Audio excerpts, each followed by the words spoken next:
Real estate crash 2022. It is on the minds of many Canadians. For those who bought homes in the last 5 to 10 years, they are hoping that a real estate crash is not something that's imminent.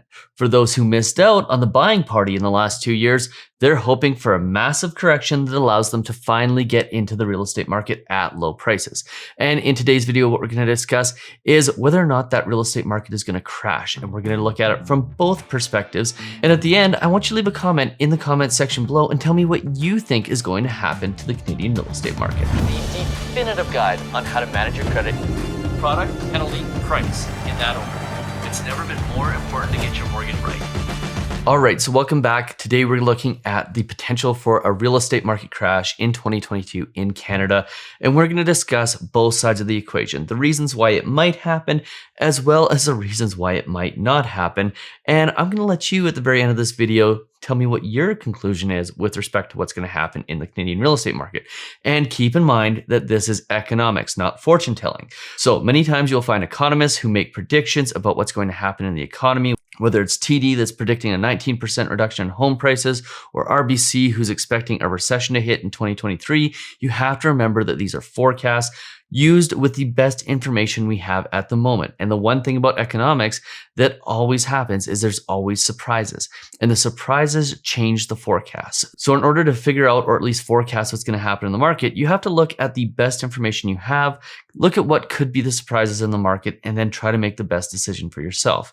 And the best way to protect yourself from a real estate market crash is to make long-term decisions, not short-term decisions. So buy with the intention of a 5 to 10 year time horizon rather than looking at it from a 6-month to a 12-month horizon. Because if you look at it from a short-term perspective, what can end up happening is what happened to many people who missed out on buying a home in the last 2 years, where they expected housing prices to fall because of the pandemic, and the exact opposite happened. The surprise was that real estate values went up significantly. So before we get into all the details and we discuss what's happening in the Canadian real estate market, do me that favor, hit that subscribe button, hit that notification bell, and please hit that like button so more people like you can see this video. And don't forget about our first time home buyer bootcamp, which if you're looking to get into the real estate market, will give you all the information you need to be super informed. It'll help you choose the right realtor, make the right buying decisions, and should save you 10 to 50 times your investment just by enrolling in that course. And by the way, we put a guarantee in there, so it will save you at least 10 times your investment if you end up choosing Mortgage 360 for your mortgage. Okay, so let's get into it. There's lots of information out there right now with respect to the Canadian real estate market. I'm just going to jump you into some of the headlines and some of the Twitter headlines. This one came across my Twitter feed last night. 305,000. That's how much the average low-rise home price declined in the GTA since March, which is the equivalent to 19%. Now, what does he mean by low-rise? I'm going to assume that means single-family homes or townhouses and the like. So this is really, really interesting because this not only means that houses got cheaper, but it also means that people who bought in the last year have lost a significant amount of their equity. Now, if you bought in June of 2021, you are still up. But if you bought in January, February, or March of this year, well, you've taken a pretty good haircut on your house price. Now, if you're looking at a 10, 15, 20-year time horizon, and let's call a spade here, if you bought in the last 6 months, you're probably going to have to be looking at a 10, 15, 20-year time horizon in order for you to get your money back. Well, this isn't a big deal. It's a blip on the radar. But if you bought with 3, 5, maybe even 7 years in mind, you're probably going to be underwater on your mortgage, or underwater at least in your property value, for quite some time.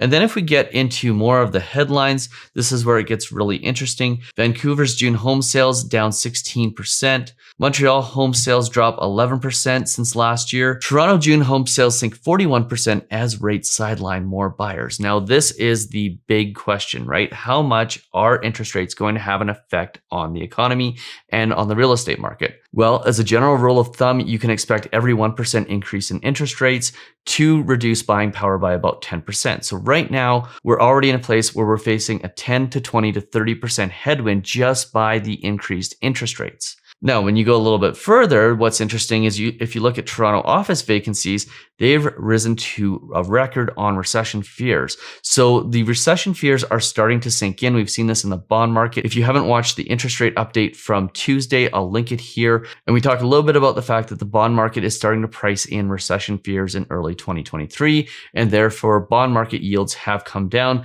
which is relieving some of the pressure on interest rates. By the way, since I posted that video on Tuesday, we've already seen several lenders start to decrease their 5-year fixed rates and offer incentives in order for people to take 5-year fixed rates that are to the tune of about 20 basis points or 0.2%. So since that video, effectively 5-year fixed rates have gotten about 0.2% cheaper.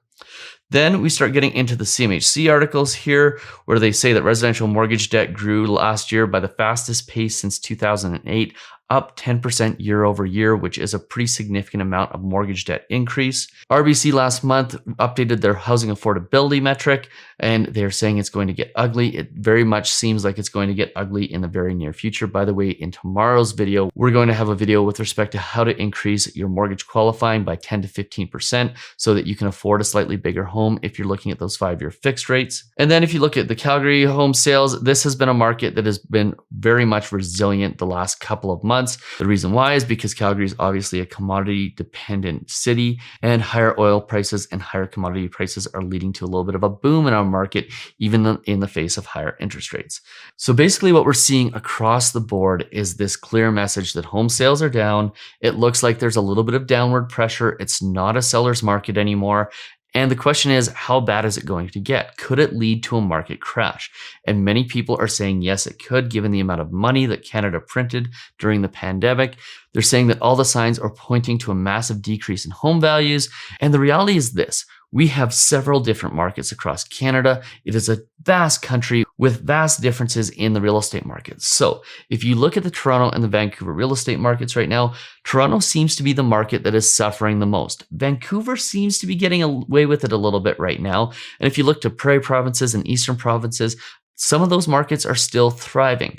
So the key thing here is you can't look at Canada's real estate market necessarily as a whole. You kind of have to look at it as individual markets because of the vast distances between markets and, quite frankly, the very, very, very different economies in each market. If you look at Toronto versus Calgary, completely different markets. Toronto's economy is very much a financials-based economy. Calgary's market is very much a commodity-based economy. And then you've got Vancouver, which is a completely different type of economy than the other two. So you have to look very much at each different city as its own market and try to predict based on where you are at and where you are looking. You can't look at the country as a whole and use the overall economic data for the entire country. Yes, you want to look at it a little bit to see if it makes sense and how it's going to affect your market. But as a general rule, each of these real estate markets acts independently of each other. So we have to look at each individual market separately. Now, it seems that the Canadians who think a market crash is imminent are very much dead set in that opinion. However, they aren't necessarily looking at the other side of the equation, the other side of the argument with respect to why the market may not crash. And that has a lot to do with the amount of immigration in the country, as well as the job levels and the supply of houses. And I'm just going to take you through a few quick graphs from a previous video. First and foremost, we have not seen enough construction basically going back to the 90s. Our construction has not kept up with population growth. The last time that construction was equal to population growth was back in the 1980s. And as you can see, we've got a widening gap here that continues to get bigger and bigger. And here's the problem. We don't have enough skilled labor coming into the country to build houses, because for the most part, when Canada looks at immigration, they're looking for skilled workers in more professional style jobs, things like data analytics, doctors, lawyers, that sort of thing. They don't tend to look for construction workers. So we've got this gap in labor that isn't going to allow us to build enough houses anytime soon for the amount of immigration that's coming into play.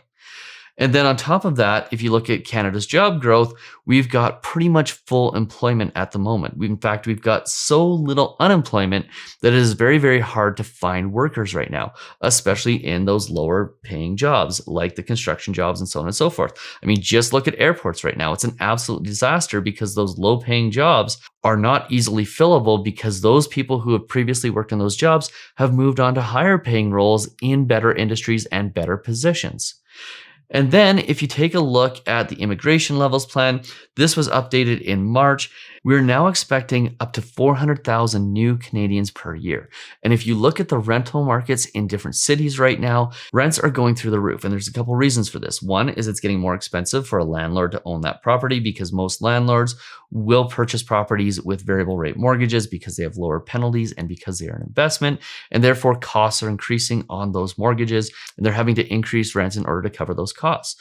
On top of that, you've got a significant amount of people looking for properties to live in as they can no longer afford to purchase properties or don't want to be buying at what they perceive to be the top of the market. So there's more demand for rental properties. And on top of that, immigration has increased. We, for example, have a property that we just rented out this last month. And we saw, for example, a significant amount of new Canadians who were coming in and adding increased pressure to the prices in the rental market because there was obviously higher demand because there's more people looking.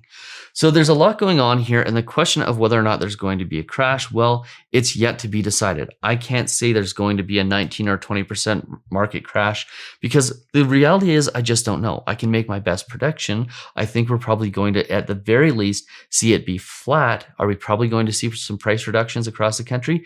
Absolutely. But are we going to see it tank? Well, I can make a case for it, but I can also make a case for it not tanking. In fact, if RBC is correct and we start to see a recession in 2023, early 2023, and interest rates start coming back down, I could see there be more demand for housing and we could actually see housing prices continue to rise slowly over the next 3 to 5 years, especially with the number of new people we have coming into Canada who will be looking for housing. I mean, we just aren't going to be able to catch up on supply anytime soon unless we have a really significant change in the way houses are built or condos are built or the way that municipalities deal with giving permits for building, because the reality is it just takes too long right now. It's too hard. It's too slow.